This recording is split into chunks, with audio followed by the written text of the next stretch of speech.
Мәгәр Юлы Биктагиров деген шәхесне соңгы юлга озатабыз. Артист һәр вакыт юлда. Без сәфәр кешеләре. Бу Искәндәр Биктагировның соңгы сәфәре. Һәм без аңа үзебезнең хушлашу сүзебезне әйтербез. Урны оҗмакта булсын дип башлыйбыз. Иң беренче мин микрофон янына чакырасым килә. Татарстан мәдәният министры урынбасары Дамир Данил улы Фуллина.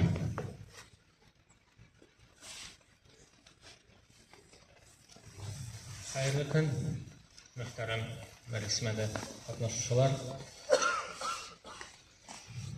Татар җыр сәнгате, татарның сәнгате гомумән зур югалту кичерде. 2023 елның 24 декабрендә ата урудан соң татар эстрадасына зур өлеш керткән, үстерүгә зур өлеш керткән Искәндәр Исмәгыйль улы Биктагиров арабыздан мәңгелеккә китеп барды. Искәндәр Биктагиров 1951 елда Чирмешән районында туган 2 октябрьдә һәм 1975 елдан иң башта 14 ел Татар дәүләт җыр һәм бию ансамблендә, аннан соң Казан филармониясында, аннан соң филармония каршындагы Илһамият ансамбленә эшләп барды. Аның активлыгы бөтен яшь эстрада җырчыларга зур үрнәк булырга тиеш.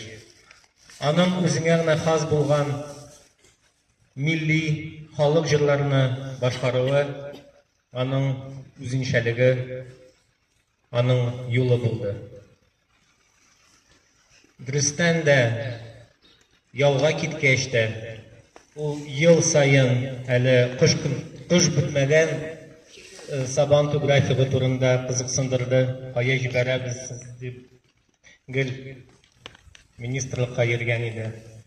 Дөрестән дә андый кешеләр, алар мәшһүр, алар күренекле. Аларның җырлары безнең йөрәкләребездә мәңгелек сакланыр һәм